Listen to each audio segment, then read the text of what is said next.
Hello friends, चलिए तो अब हम डिफरेंसेस ऑफ सेट के बाद उसके आगे के टॉपिक पे चलते हैं। Symmetric differences of set. Symmetrical difference क्या होता है? हम अभी तक जैसे डिफरेंस ऑफ सेट देखते थे तो दो सेट को आपस में क्या करते थे, सब्ट्रैक्ट करते थे, है ना। जैसे हम अगर हमको क्या निकालना है, डिफरेंस निकालना है, तो डिफरेंस के लिए हम दो सेट को a माइनस बी ये निकालते थे, ठीक है। अब अगर हमको डिफरेंस की जगह सिमेट्रिकल डिफरेंस अगर निकालना है ना, ये टॉपिक आपके मतलब एनसीईआरटी में नहीं है, लेकिन अगर हम कोई कॉम्पिटेटिव एग्जाम में जाते हैं तो सिमेट्रिकल डिफरेंस से क्वेश्चन कई सारे होते हैं, है ना। सिमेट्रिकल डिफरेंस क्या होता है? हम कुछ सेट को अगर हम मान लेते हैं कि हमारे पास दो सेट क्या हैं, ए और बी दो सेट हैं, ठीक है। ए और बी दो क्या है, सेट हैं। ए और बी जब दो सेट हैं तो इन सेट को आप क्या करो, माइनस करो। कैसे? ए माइनस बी, ठीक है, ए माइनस बी, और फिर उल्टा माइनस करो, क्या? बी माइनस ए माइनस बी, फिर बी माइनस ए, और इनका आप क्या निकाल दो, यूनियन निकाल दो। इनका क्या निकाल दो, यूनियन निकाल दो। तो जो रिजल्ट आएगा वो क्या होगा, सिमेट्रिक डिफरेंस ऑफ सेट कहलाएगा, ठीक है। सिमेट्रिक डिफरेंस ऑफ सेट को क्या बोला जाता है, ए, ठीक है ना, फिर ये डेल्टा और ये बी, ए डेल्टा बी से रिप्रेजेंट किया जाता है किसको, सिमेट्रिक डिफरेंस ऑफ सेट को। इसमें अगर हम बात करें, कल हमने जब डिफरेंस लिया था, फॉर एग्जाम्पल ए हम डिफरेंस आजकल से लेते हैं, difference of set A is equal हमने मान लिया कि 3 4 5 6 ये ए हुआ, और बी इज इक्वल टू हमने कोई सेट मान लिया कि 3 and 6, ठीक। तो अब हमको क्या निकालना है, अगर a माइनस बी निकालना है, ठीक है। अगर हमको इसमें क्या निकालना है, a माइनस बी निकालना है, तो a माइनस बी हमको निकालना है। तो a माइनस बी निकालने के लिए हम क्या करेंगे, ठीक है। तो a माइनस बी निकालना है तो हम a माइनस बी लिखेंगे, और a माइनस बी, तो क्या आपने बोला था कि देखिए डिफरेंस का मतलब क्या होता है कि जो दूसरा सेट है उसके एलिमेंट को पहले सेट से बाहर निकाल देना। तो यहाँ से क्या निकल जाएगा, 3 और 6, कल हमने देखा था, ठीक है। तो a माइनस बी जो होगा क्या हो जाएगा, 3 और 6, सॉरी ये तो निकल जाएगा, 3 और 6 बाहर निकल जाएगा, तो बचेगा क्या हमारे पास, 4 and 5 बचेगा। अगर हम उल्टा निकालें b माइनस ए इसका, ठीक, तो b माइनस ए, तो b में से a को बाहर निकाल दो, b में से किसको बाहर निकाल दो, a को बाहर निकाल दो।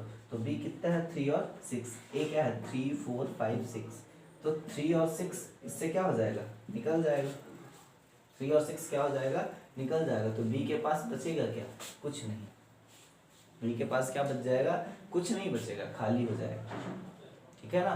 तो जब b के पास कुछ नहीं बचा, ये खाली हो गया, तो मतलब b माइनस ए हमारे पास क्या आ रहा है, एक एम्प्टी सेट आ रहा है, ठीक है ना, b माइनस ए एम्प्टी सेट आ रहा। अब अगर हमको सिमेट्रिकल डिफरेंस निकालना है तो हमें क्या करेंगे, a माइनस बी और b माइनस ए का यूनियन निकाल लेंगे। तो a माइनस बी देखें तो क्या है, 4 and 5, और b माइनस ए क्या है, कुछ नहीं है। तो जब b माइनस ए कुछ नहीं है, तो आप ये पढ़े हो कि यूनियन जब निकालते हैं तो अगर हमारे पास कोई एक एम्प्टी सेट आ जाए, नॉन एम्प्टी सेट, और एम्प्टी सेट का यूनियन क्या होता है, एक नॉन एम्प्टी सेट जो पहले रहता है। मतलब अगर इसका हम ये निकाल रहे हैं, ठीक है, क्या, a डेल्टा b, तो a डेल्टा b निकाल देता है, हमारे पास क्या निकल के आ जाएगा, इन दोनों का यूनियन। तो इन दोनों का यूनियन क्या बचेगा, 4 and 5, ठीक है।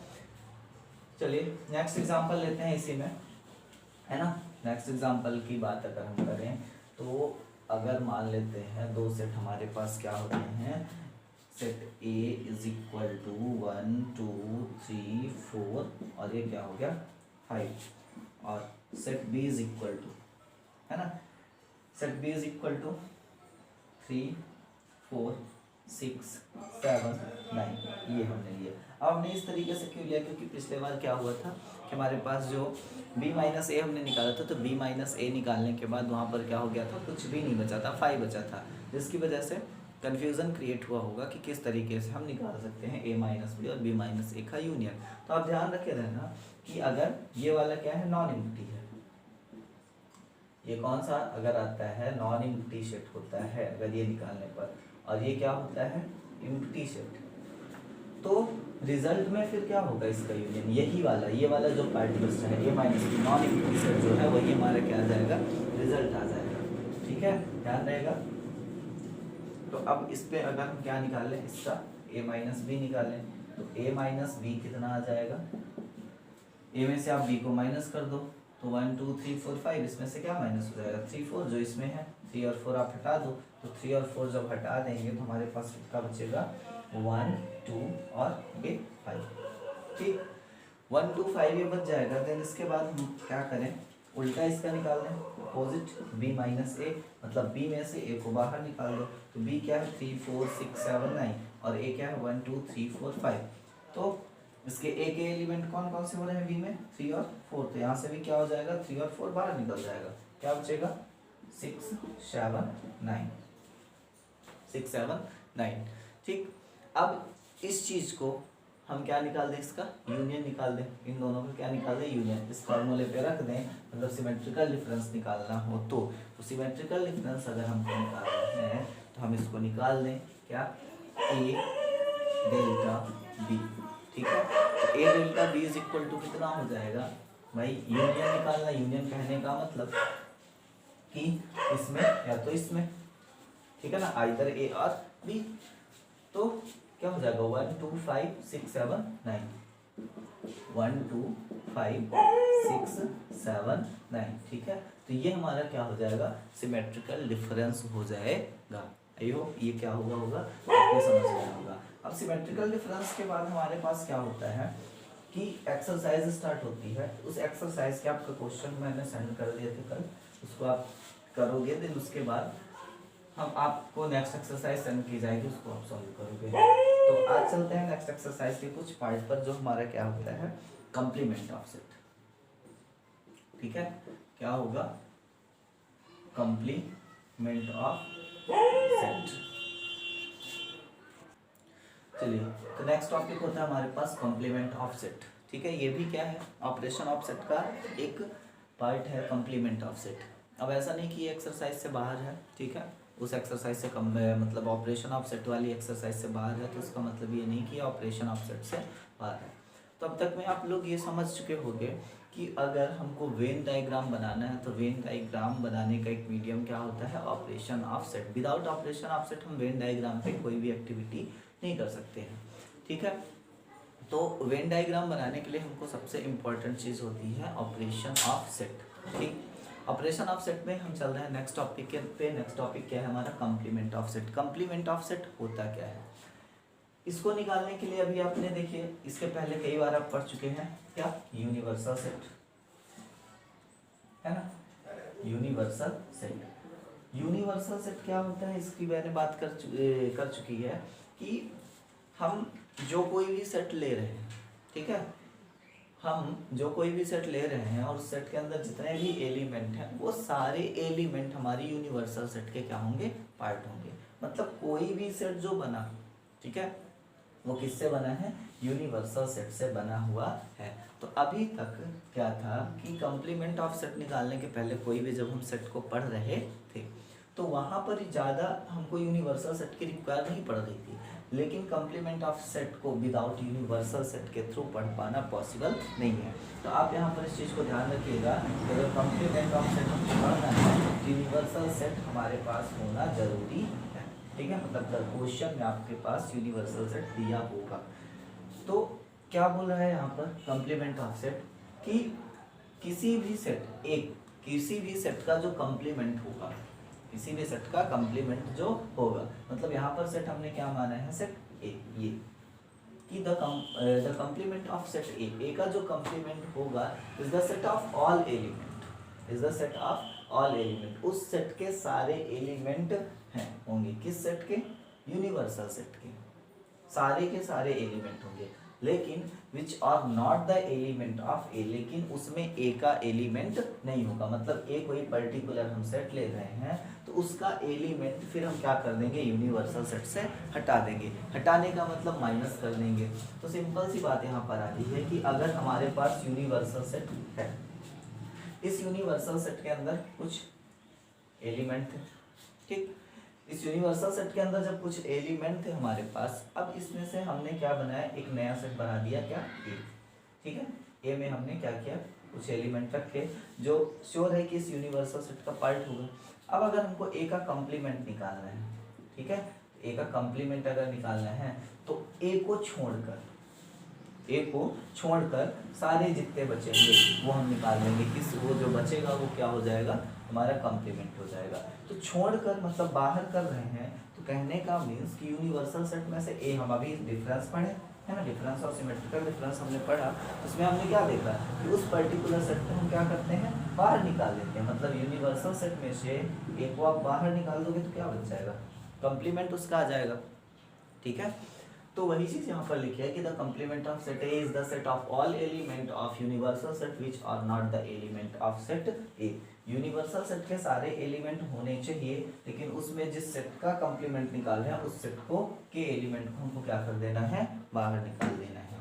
इसको रिप्रेजेंट करने का जो मीडियम है, रिप्रेजेंटेशन इसका कैसे किया जाता है, ये देखिए लिखा है कि अगर यक्स कोई एलिमेंट है ए सेट का, तो उसका जब कॉम्प्लीमेंट निकालेंगे तो वो एलिमेंट किससे बिलोंग करेगा, यूनिवर्सल सेट से बिलोंग करेगा। ठीक है, लेकिन क्या करेगा, पर्टिकुलर उस सेट से फिर बिलोंग नहीं करेगा, मतलब ए का वो एलिमेंट नहीं बचेगा। ये देखिए जो हमने अभी फॉर्मूला लिखा था, ये फॉर्मूला आ रहा है कि A complement is equal to U minus A. अब इसको हम अगर एग्जाम्पल के थ्रू समझते हैं तो एग्जाम्पल के थ्रू आप इसको ज़्यादा अच्छे तरीके से क्लियर कर लोगे। हमने मान लिया कि ये लीजिए एग्जाम्पल, इसमें अब चलिए हम कोई एनसीईआरटी का एग्जाम्पल उठा लेते हैं। हमने मान लिया कि हमारे पास क्या है, एक यूनिवर्सल सेट है। ठीक, let universal set is equal 1 2 3 4 5 6 7 8 9 and 10। ठीक, ये हमारे पास क्या हुआ, यूनिवर्सल सेट हो गया। इसमें कहाँ तक के एलिमेंट है, सॉरी ये शायद यहाँ तक नहीं आ रहा है, पूरा इसको इरेज करना पड़ेगा। मान लीजिए कि हमने क्या किया, लेट हमने माना कि यूनिवर्सल सेट, ठीक है, यहाँ पर हमने लिख लिया लेट यूनिवर्सल सेट 1 2 3 4 5 6 7 8 9 10। अब तो आ रहा है शायद, तो ये 1 2 कहाँ हो गया, 10 तक हो गया। अब इसके हमने क्या किया, जो एलिमेंट हमने माने, जो जिसका कॉम्प्लीमेंट निकालना है, तो कॉम्प्लीमेंट निकालने के लिए दूसरा हमने सेट लिया एंड दूसरा सेट हुआ ए। ए इज इक्वल टू जो सेट हो रहा है, ए के जो एलिमेंट आ रहे हैं क्या है, 1 3 5 7 9। ठीक है, तो ए के एलिमेंट हुए 1 3 5 7 9। तो क्या करने के लिए बोल रहा है, यहाँ पर हम लिख देते हैं टू फाइंड। ठीक है, टू फाइंड क्या करना है, ए का कॉम्प्लीमेंट। चलिए, ए के कॉम्प्लीमेंट को रिप्रेजेंट कैसे किया जाता है, आपको पता है कि वो एलिमेंट जो है वो किसका होना चाहिए, यूनिवर्सल सेट का एलिमेंट होना चाहिए, लेकिन वो फिर ए का सेट नहीं होना चाहिए, सॉरी ए का एलिमेंट नहीं होना चाहिए अगर आप कॉम्प्लीमेंट निकाल रहे हो तो। सिंबल क्या होता है रिप्रेजेंट करने का, आप ए के ऊपर डैश लगा दें, ठीक, ऐसे ए डैश, या फिर आप ऐसे भी ए और ऊपर सी, ए का कॉम्प्लीमेंट, या कई जगह आप बुक में देखोगे कि ए नॉट, ठीक है, ऊपर क्या लगा देना, वार लगा देना। तो इस ये सारे मीन्स किसके निकलते हैं, कॉम्प्लीमेंट के निकलते हैं। ठीक है, तो अब हमको क्या करना है, इस चीज़ को फाइंड करना है। तो क्या बोला गया है कि फाइंड ए, फाइंड क्या करना है हमें यहाँ पर, ए का कॉम्प्लीमेंट। चलिए, तो जब ए का कॉम्प्लीमेंट हमको फाइंड यहाँ करना है, मतलब इसमें टू फाइंड क्या लिख दें, टू फाइंड क्या करना है, ए का कॉम्प्लीमेंट। ए का कॉम्प्लीमेंट फाइंड करना है, क्या करेंगे, ए के कॉम्प्लीमेंट को फाइंड करने के लिए हम लिखेंगे ये इज इक्वल। अब क्या बोल रहा है डेफिनेशन में कि u माइनस ए, यू में से यूनिवर्सल सेट में से ए को आप क्या कर दो, बाहर कर दो। तो यूनिवर्सल सेट में से जब ए को बाहर कर देंगे तो ए क्या है हमारे पास, 1 3 5 7 9, ये माइनस कर दो तो 1 हट गया, 3 हट गया, 5 हट गया, 7 हट गया, 9 हट गया। क्या क्या बचा हमारे पास, 2 4 6 8 10। तो 2 4 6 8 10, ये हमारा क्या आ गया, कॉम्प्लीमेंट। क्या आ गया, कॉम्प्लीमेंट हो गया। मतलब अब आप देख लो यहाँ पर सीधा सीधा कि कितनी चीज़ें निकल जा रही, पूरा का पूरा ए बाहर निकल गया। जो डेफिनेशन अब ये रिप्रेजेंटेशन में बोल रहा है कि x is the element of universal set, तो हमने इस पूरे सेट के एलिमेंट को क्या मान लिया, x मान लिया। तो ये x जो है यूनिवर्सल सेट से बिलोंग कर रहा है। यस, 2 यूनिवर्सल में है, 4 यूनिवर्सल में है और 6 यूनिवर्सल में है।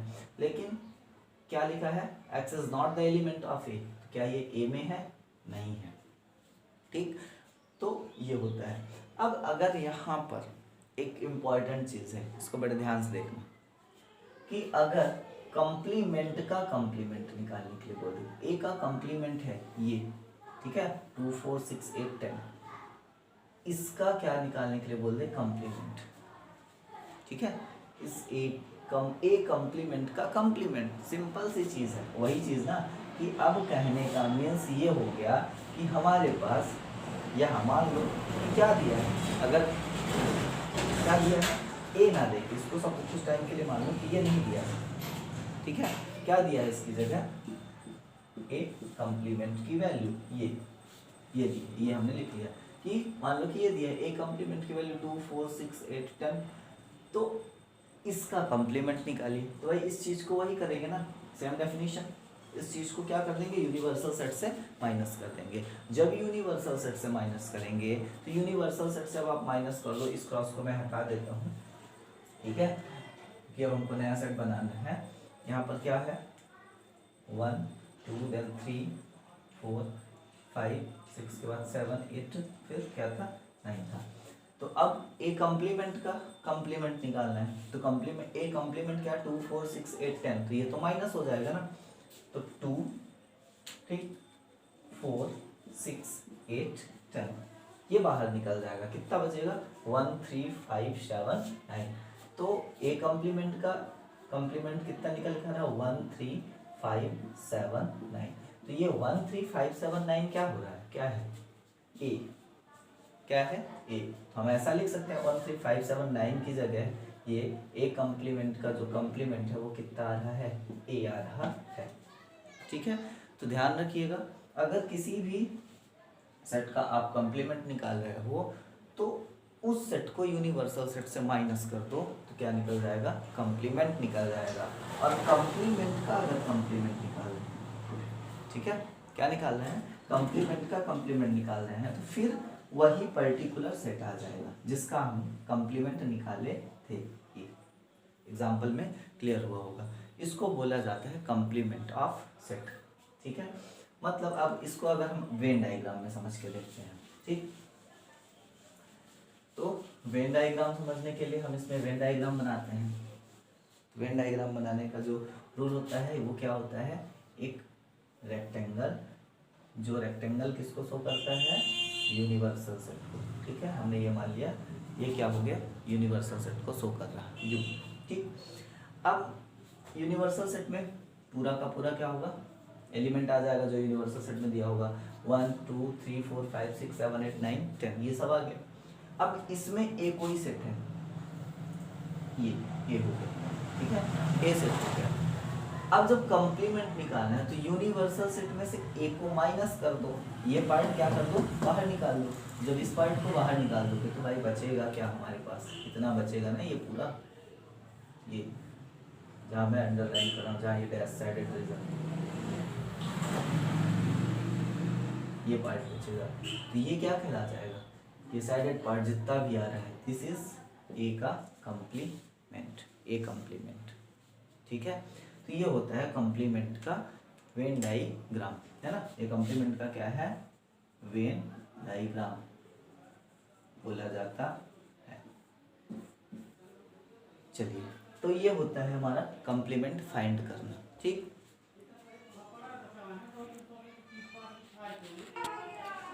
चलिए, तो कंप्लीमेंट से रिलेटेड हम एक क्या करते हैं, एग्जाम्पल को सॉल्व करते हैं, और ये एग्जाम्पल आपके कंप्लीमेंट की कुछ प्रॉपर्टी को बताएगा। ठीक है ना, जिसको आप आगे क्या करोगे, प्रॉपर्टी जो बनेगी, फॉर्मूला बनेगा कंप्लीमेंट का, उस पर हम आगे बात करेंगे। उसमें बात करने के पहले हम इस एग्जाम्पल को लेंगे जिससे वो आइडेंटिटी आपको क्लियर हो जाए पहले, कि देखिए रियल में आइडेंटिटी क्या है वो पहले से लिखिए, सबको समझ में आ रहा होगा। ये पार्ट हमारे पास क्या है, आइडेंटिकल पार्ट। ये आइडेंटिटी आएगी आपके पास आगे जब आप कंप्लीमेंट पढ़ोगे। तो लेकिन उस आइडेंटिटी को देखने से पहले हम यहाँ पर उस आइडेंटिटी का न्यूमेरिकल कर लेते हैं कि क्या रियलिटी में वो आइडेंटिटी हो भी सकती है या फिर नहीं, है ना। तो देखिए क्वेश्चन में क्या दिया है कि एक हमारे पास यूनिवर्सल सेट है, यूनिवर्सल सेट के एलिमेंट है 1 2 3 4 5 6। फिर उसके बाद दो सेट और दिए हैं, एक सेट है ए का एलिमेंट है 2 3, बी का एलिमेंट है 3 4 5। चलिए तो फाइंड क्या करना है, A complement B complement A union B find करना है। क्या फाइंड करना है, ए यूनियन बी। देन इसके बाद फिर क्या करना है, ए यूनियन बी का कॉम्प्लीमेंट है किसके बराबर, A complement intersection B complement के इक्वल है। इस चीज को हमको शो करना है। ये आपके एनसीईआरटी का क्या है 22 नंबर एग्जाम्पल है ना। तो एग्जाम्पल नंबर 22, तो इसमें आप सबसे पहले यूनिवर्सल सेट है, आपको क्या निकालना है, ए कॉम्प्लीमेंट निकालना है। ठीक है, हम ए कॉम्प्लीमेंट निकाल देते हैं।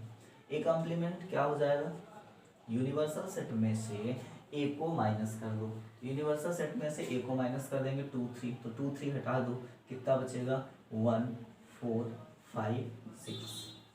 ठीक, क्लियर। देन इसके बाद फिर क्या बोले हैं, बी कॉम्प्लीमेंट निकालिए, तो हमने बी का कॉम्प्लीमेंट निकाल दिया। बी कॉम्प्लीमेंट क्या हो जाएगा, यूनिवर्सल सेट में से बी को हटा दो, 3 4 5 3 4 5, तो मतलब 1 2 6 1 2 और ये क्या हो जाएगा 6। क्लियर। अब क्या बोल रहा है कि आप क्या निकालिए, ए यूनियन बी, ये भी आप निकाल दो, ए यूनियन बी। तो ए यूनियन बी, यूनियन का मीन्स कंबाइन कर देना, तो ए यूनियन बी 2 3 और 4 5 हो जाएगा, 2 3 4 5, ये हमारा हो जाएगा ए यूनियन बी। अब यहाँ पर ये बताना है कि क्या ए यूनियन बी का जो कॉम्प्लीमेंट है वो A intersection A complement intersection B complement के बराबर है या फिर नहीं। ठीक है, तो इसके लिए हम क्या करेंगे, सबसे पहले कि ए कॉम्प्लीमेंट और बी कॉम्प्लीमेंट हम यहाँ पर निकाल चुके हैं, ए और बी का कॉम्प्लीमेंट निकाल चुके हैं। तो इसके लिए हम ऐसा निकाल सकते हैं कि A complement intersection B complement निकाल। चलिए तो हम यहाँ पर कहाँ थे कि हमने ए यूनियन बी हमने निकाला, क्या है 2 3 4 5। ठीक है, कंबाइन कर दिया। अब यहाँ पर हमारे पास दिया क्या है, ए यूनियन बी का जो कॉम्प्लीमेंट है बराबर होना चाहिए किसके, A complement intersection B complement के। तो देखिए हमने ए इंटरसेक्शन और बी इंटरसेक्शन यहाँ पर फाइंड कर लिया है, सॉरी ए कॉम्प्लीमेंट और बी कॉम्प्लीमेंट हमने फाइंड कर लिया है। तो इन दोनों के कॉम्प्लीमेंट का इंटरसेक्शन निकाला जा सकता है, तो हमने वही लिख लिया यहाँ पर A complement intersection B complement. ठीक है, तो इंटरसेक्शन क्या होता है, कॉमन एलिमेंट है ना, इंटरसेक्शन क्या होगा, कॉमन एलिमेंट। तो कॉमन एलिमेंट यहाँ पर क्या है भाई, देखो 1 यहाँ भी है 1 यहाँ भी है, ठीक है, 2 नहीं है, 5 नहीं है, 4 नहीं है क्या अगला 6। ये क्या हो जाएगा, कॉमन एलिमेंट 1 and 6। ठीक, निकल गया, मतलब इस पार्ट की वैल्यू कितनी आ गई 1 and 6। अब हमको ये शो कर देना है कि क्या ए यूनियन बी का जो कॉम्प्लीमेंट है वो भी 1 6 होना चाहिए। देखिए ए यूनियन बी हमने निकाल लिया, कॉम्प्लीमेंट का मतलब इसको यूनिवर्सल सेट से माइनस कर दो, तो माइनस कर देते हैं, तो यहाँ पर पहले लिख ले ए यूनियन बी का कॉम्प्लीमेंट। ठीक, यूनिवर्सल सेट क्या है 1 2 3 4 5 6, क्या माइनस करना है 2 3 4 5, 2 3 4 5, 2 3 4 5 माइनस कर देंगे कितना बचेगा 1 and 6। ठीक है, तो यहाँ पर ये दोनों पार्ट की वैल्यू क्या आ रही है, सेम आ रही है, मतलब हम यहाँ ऐसा लिख सकते हैं ना कि हेंस, इसके आगे हम इसको ऐसे लिख सकते हैं ना कि hence A union B complement equal होगा किसके, A complement intersection B complement के। ठीक है, ये हमारा क्या हो जाएगा, ये शो हो गया जो लास्ट में बोला था एंड सो दैट, तो शो हो गया ये चीज हमारा। ठीक है, इसको तो ये क्या है हमारी इंटरसेक्शन के बेस्ड पर एक आइडेंटिटी है, इसको आप आइडेंटिटी डाल के नोट भी कर सकते हो कुछ। ठीक है, कि कंप्लीमेंट में अगर हमारे पास दो सेट हैं, दो सेट के यूनियन का जो कंप्लीमेंट निकलता है, तो पहली चीज तो यूनियन हमारा क्या हो जाता है, किस में बदल जाता है, इंटरसेक्शन में बदल जाता है। ठीक है, कई सारे लोगों के दिमाग में ऐसा चलता है जैसे कि छोड़ो, इसके प्रीवियस क्लास में आप ऐसे इक्वेशन पढ़े होंगे कि अगर x+2 है ना होल स्क्वायर है, तो कई सारे लोग इसको ऐसा करते हैं कि भाई इस स्क्वायर को ब्रेक कर देंगे, ये दोनों के लिए है ना, x के लिए भी है 2 के लिए भी है। तो अगर इंटरसेक्शन दिख रहा होगा तो वो दिमाग में चला होगा कि भाई ये इंटरसेक्शन इसका a का भी हो जाएगा और b का भी हो जाएगा, बीच का सिंबल नहीं हटेगा, है ना। तो ठीक है, a का इंटरसेक्शन हो जाएगा, b का इंटरसेक्शन हो जाएगा, लेकिन जो यूनियन है वो किस में, सॉरी a का कॉम्प्लीमेंट और b का कॉम्प्लीमेंट हो जाएगा, लेकिन जो सिंबल यूनियन है वो बदल के किस में हो जाएगा, इंटरसेक्शन में हो जाएगा। ठीक है, तो ये होता है आपका ये एग्जाम्पल, इंपॉर्टेंट एग्जाम्पल है, इसको आप नोट कर लीजिए। चलिए, अभी हम जिस प्रॉपर्टी की बात कर रहे थे कॉम्प्लीमेंट ऑफ सेट की, तो उसकी कुछ प्रॉपर्टीज यहाँ पर लिखी गई है, 4 बेसिक प्रॉपर्टी, 4 ला आए हैं कॉम्प्लीमेंट से। ठीक है, पहला क्या लाया, पहला ला क्या है, complement law, then D Morgan's ला, फिर लॉ ऑफ डबल कॉम्प्लीमेंट है, नेक्स्ट है law of empty set and universal set. ठीक, बड़े इजी ला है, और इन सारी चीज़ों को अभी अभी मैंने इसके पहले जो एग्जाम्पल लिए, ठीक है ना, उस एग्जाम्पल में मैंने इसकी बात कर ली थी। ठीक है, तो अगर हमारे पास क्या है, एक कोई सेट है और उस सेट का हम यूनिवर्सल निकाल रहे हैं, किसके साथ, ए कॉम्प्लीमेंट के साथ। ठीक है, यूनियन निकाल रहे हैं, तो क्या आएगा भाई, देखिए कि ए सेट था, है ना, पहले हमारे पास क्या रहेगा, यूनिवर्सल सेट दिया रहेगा कॉम्प्लीमेंट में। अब यूनिवर्सल सेट में के बाद हमारा उसका एक सेट दिया था ए सेट। ठीक, अब उस ए सेट का यूनियन हम किससे निकालें, उसके कॉम्प्लीमेंट के साथ निकालें, तो क्या आ जाएगा भाई, जो हमने माइनस किया था उसको हमने ऐड कर दिया। यूनिवर्सल सेट क्या मतलब कॉम्प्लीमेंट क्या होता है कि u माइनस ए। ठीक, तो हमने a को माइनस कर दिया, जब कॉम्प्लीमेंट हमने निकाला था तो a को माइनस कर दिया। अब उसी का यूनियन कहने का मतलब जोड़ देना, यूनियन मतलब कंबाइन कर देना, तो क्या आ जाएगा हमारे पास, यूनिवर्सल सेट। ठीक, लेकिन अगर इंटरसेक्शन इनका निकालें तो कुछ भी तो कॉमन नहीं होगा, है ना, कि उस चीज को हम क्या कर दे रहे हैं, माइनस कर दे रहे, हट जा रहा, तो वो क्या बचेगा, फाई बचेगा। ठीक है, ये आप पढ़ चुके हो, इसलिए मैं इसका कोई एग्जांपल नहीं ले रहा हूँ, अभी इसके पहले जो क्वेश्चन थे उसके थ्रू आप समझ सकते हो।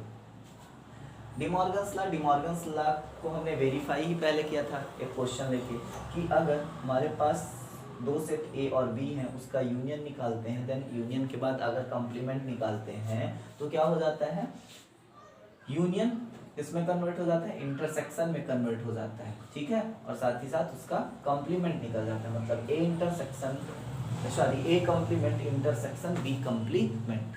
ठीक, फिर इसी का अपोजिट यहाँ यूनियन की जगह अगर हम क्या कर दें, इंटरसेक्शन कर दें, फिर क्या निकाल लें, इसका कॉम्प्लीमेंट, तो ये इंटरसेक्शन किसमें कन्वर्ट हो जाएगा, यूनियन में, और ये कॉम्प्लीमेंट दोनों में ब्रेक हो जाएगा। ठीक है, मतलब A complement union B complement आ जाएगा। इस चीज़ को भी हमने एग्जाम्पल में देखा था, अगर लॉ ऑफ डबल कॉम्प्लीमेंटेशन में अगर कॉम्प्लीमेंट का कॉम्प्लीमेंट निकालता है तो पर्टिकुलर वही सेट आ जाता है जिस सेट को आप माइनस कर रहे हो, तो ए।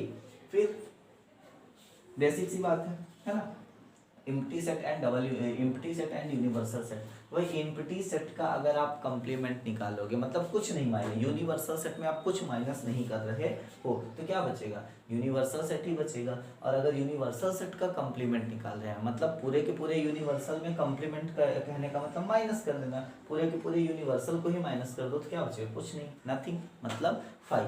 तो ये हमारे पास 4 लॉ होते हैं, इन 4 लॉ के बेस पर, 4 लॉज के बेस पर हमारे एक्सरसाइज के क्वेश्चन हैं। तो आप एक्सरसाइज के क्वेश्चन बहुत इजी हैं, आप कर लोगे।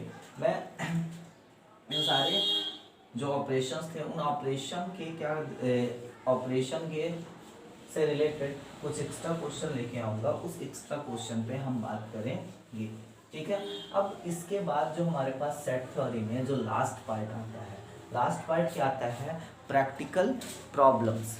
ठीक है ना, प्रैक्टिकल प्रॉब्लम्स। अब मोस्टली इस सेट में आप पूरे चैप्टर में आपने देखा कि यूनियन और इंटरसेक्शन जो समझने वाली बात थी, है ना, अधिकतर जो प्रॉब्लम्स आती है कहाँ आती है, यूनियन पर आती है और कहाँ पर आती है, इंटरसेक्शन पर आती है। तो इसके लिए क्या किया है, एनसीईआरटी ने एक अलग से टॉपिक ही बना दिया है कि जो प्रॉब्लम होती है, ठीक है ना, उसी के बेस पर क्या किया, एक टॉपिक ही बना दिया कि practical problems on unions and intersection of two set. Two set की बात किया है, हम यहाँ आगे टू सेट से ज़्यादा भी सेट अगर होंगे तो देखेंगे, मतलब प्रैक्टिकल प्रॉब्लम जो हमको डेली लाइफ में फेस करना होता है, डेली लाइफ में जो फेस करना होगा सेट से रिलेटेड प्रॉब्लम्स को, उस पर हम बात करेंगे, ठीक है। तो हम अब पढ़ेंगे क्या आगे कि practical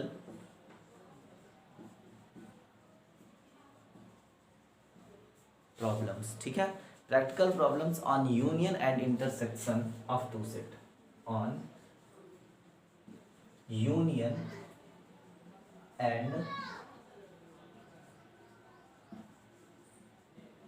intersection of two sets, ठीक है। तो इस पे हम बात करेंगे। तो इसके लिए कुछ हमारे पास क्या होंगे, फॉर्मूला होंगे, उस फॉर्मूले को आपको ध्यान में रखना है।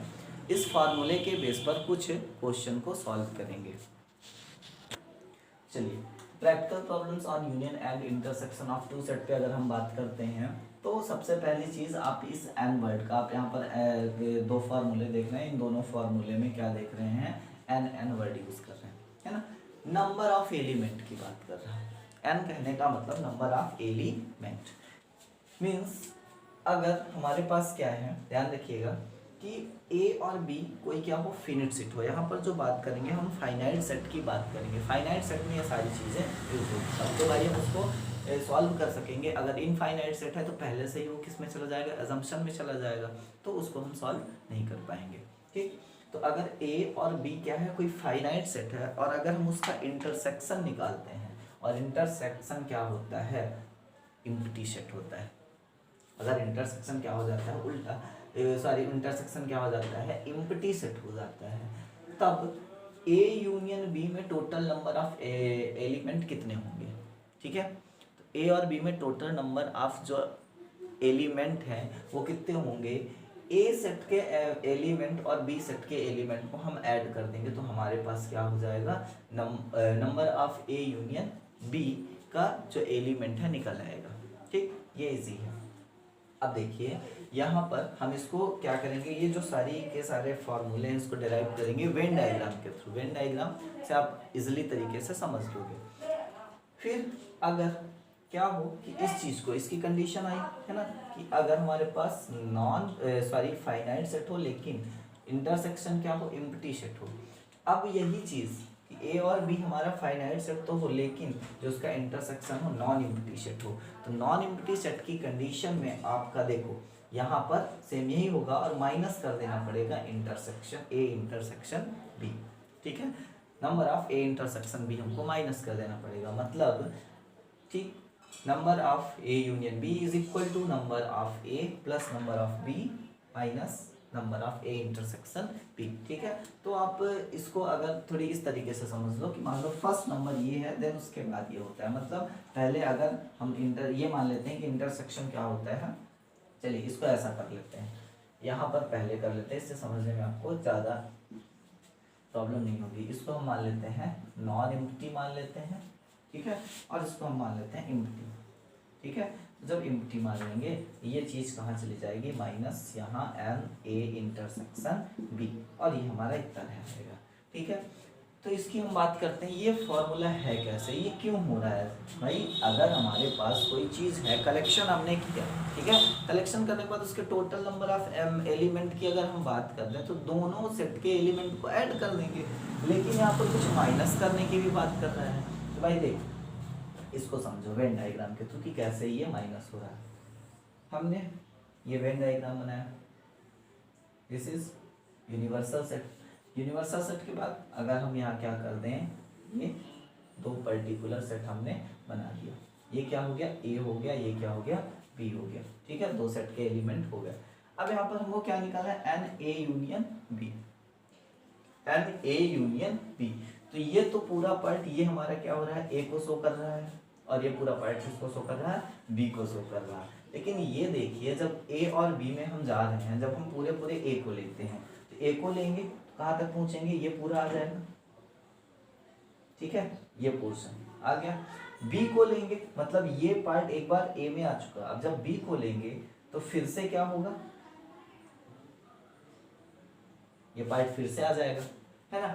और ये है क्या, ये जो हम कर रहे हैं ये है इंटरसेक्शन, ए इंटरसेक्शन बी, मतलब ये जो बीच वाला पोर्शन था वो क्या हो रहा था, एक बार ए के साथ भी मिल रहा है और एक बार बी के साथ भी मिल रहा है, तो दो बार अगर आप कर दोगे तो एक जो नंबर ऑफ एलिमेंट है वो तो क्या हो जाएंगे, बढ़ जाएंगे। कितने बढ़ जाएंगे, जितना ये सेकेंड टाइम आया होगा, सेकंड टाइम कितना आएगा, ए इंटरसेक्शन बी के बराबर आएगा, तो उसी चीज को हम क्या कर देंगे, माइनस कर देंगे, तो minus number of A intersection B कर देंगे, ठीक है। तो ये हमारा क्या बन जाएगा, फॉर्मूला बन जाएगा। फिर अभी भी पूरी आप यही फॉर्मूला ध्यान रखे रहो, हाँ, लेकिन ये अगर क्या हो जाए फाइव, तो फाइव कहने का मतलब अगर ये फाइव हो तो फाइव का मतलब जो नंबर ऑफ एलिमेंट होंगे वो कितने हो जाएंगे, जीरो, है ना। तो जब जीरो को माइनस करोगे तो जीरो मतलब नथिंग, तो क्या बचेगा, एम ए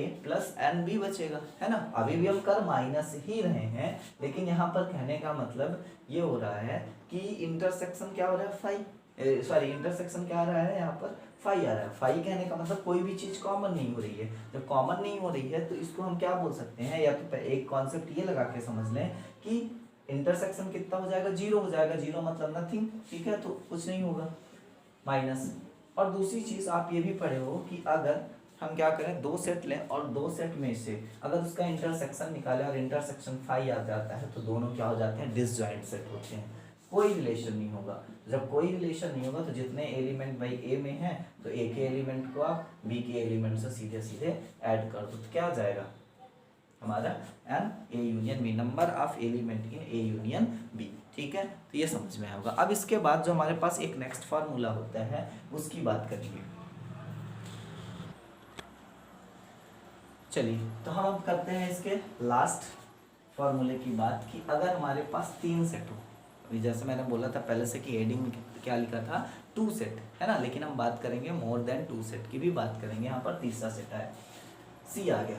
अगर हमको इनका यूनियन निकाल के इनके नंबर ऑफ एलिमेंट की बात करनी है तो सीधा सीधा आ रहा है कि ए में जितने एलिमेंट हैं, बी में जितने एलिमेंट हैं, सी में जितने एलिमेंट हैं, आप उनको क्या कर दो, ऐड कर दो, फिर माइनस क्या कर दो, A intersection B intersection C और ए इंटरसेक्शन सी।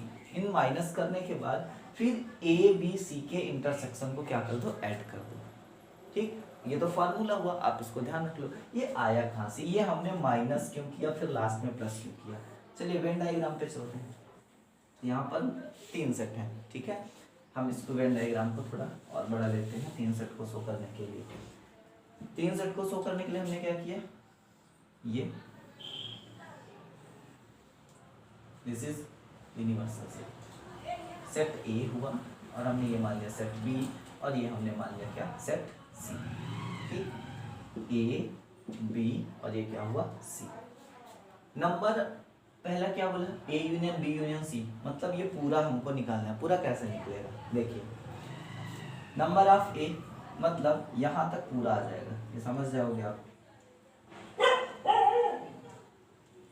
ये फिर number of element in B, ये हमने किया। अब सबसे पहली चीज देखो, जब हमने इतना किया तो ये पोर्शन हमारा क्या हो गया, दो बार ऐड हुआ ना, तो इसको हमको माइनस करना पड़ेगा। ये देखिए माइनस हमने कर दिया। फिर जब हमने सी को भी ऐड किया,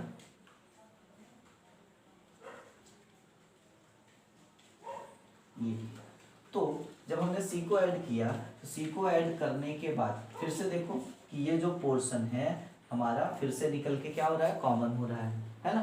तो अब आप देखो कि मतलब B intersection C, B intersection C, C को मतलब बी और सी, तो बी इंटरसेक्शन सी, तो यहाँ पर हम इसको ऐसे शो कर देते हैं कि देखिए ये पोर्शन, देन इसके बाद ये दो बार हो रहा है, इसको भी हम क्या कर देंगे, माइनस कर देंगे, ठीक। और इधर से ये भी तो हो रहा है, जब ए और सी को हम निकाल रहे हैं भाई, ए और सी में ये भी तो कॉमन हो रहा है ना, इसको भी हम क्या कर दें, ये कर दें, और एक बार इस वाले पार्ट को फिर से हम इस टू से सैडेड कर देते हैं। ये हमने कर दिया। तो ये जितना सैडेड रीजन है, ये सैडेड रीजन हमारे पास कितनी बार आ रहा है, 1 टाइम, 2 टाइम, 3 टाइम, ये 3 टाइम एक्स्ट्रा ऐड हो रहा है। तो जब 3 टाइम एक्स्ट्रा ऐड हो रहा है तो सैडेड रीजन ये है क्या, इंटरसेक्शन पार्ट। ये वाला क्या है, ए इंटरसेक्शन बी, ये वाला क्या है, बी इंटरसेक्शन सी, ये वाला क्या है, ए इंटरसेक्शन सी। ठीक है, तो हमने क्या किया, इन तीनों पार्ट को माइनस कर दिया। लेकिन जब माइनस कर दिया, माइनस करने के बाद आप ये देखो, ये जो बीच में ये रीजन आ रहा है, जो मैं अभी ब्लैक कर रहा हूँ, ये तीनों में कॉमन हो रहा है।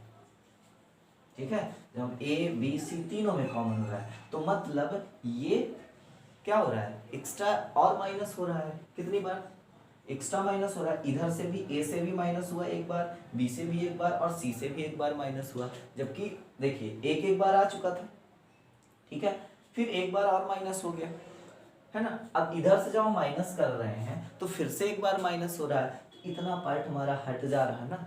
ये पार्ट जो हम अभी ये कर रहे हैं, ये पार्ट हट जा रहा है। ये है क्या, तीनों का इंटरसेक्शन जो कॉमन हो रहा है, तीनों का इंटरसेक्शन। तो इसलिए हम ये क्या करेंगे, तीनों पार्ट के इंटरसेक्शन को ऐड कर देंगे, ये पोर्शन। ठीक है, तो आपका ये बन जाएगा N A union B union C. ठीक है, तो आई होप ये तीनों फार्मूले आपको समझ में आए होंगे। ठीक, तो अब इन फार्मूले के बेस पर जो हमारे पास क्या होंगे, क्वेश्चन होंगे, वो नेक्स्ट वीडियो में आप देखेंगे। ठीक है, ये जो प्रैक्टिकल प्रॉब्लम्स है, इस पार्ट को आप बड़े ध्यान से पढ़ना। ठीक है, ये इंपॉर्टेंट पार्ट है, इससे बड़े बड़े कॉम्पिटिटिव एग्जाम में भी क्वेश्चन आते हैं, IIT JEE, ठीक है ना, इन सारी चीज़ों में आते हैं। तो उनमें हम देखेंगे क्वेश्चन, और उसके बेस्ड पर कुछ एक्स्ट्रा क्वेश्चन भी देखेंगे। नेक्स्ट वीडियो जो हमारा होगा वो क्या होगा, प्रैक्टिकल प्रॉब्लम्स पर डिपेंड रहेगा।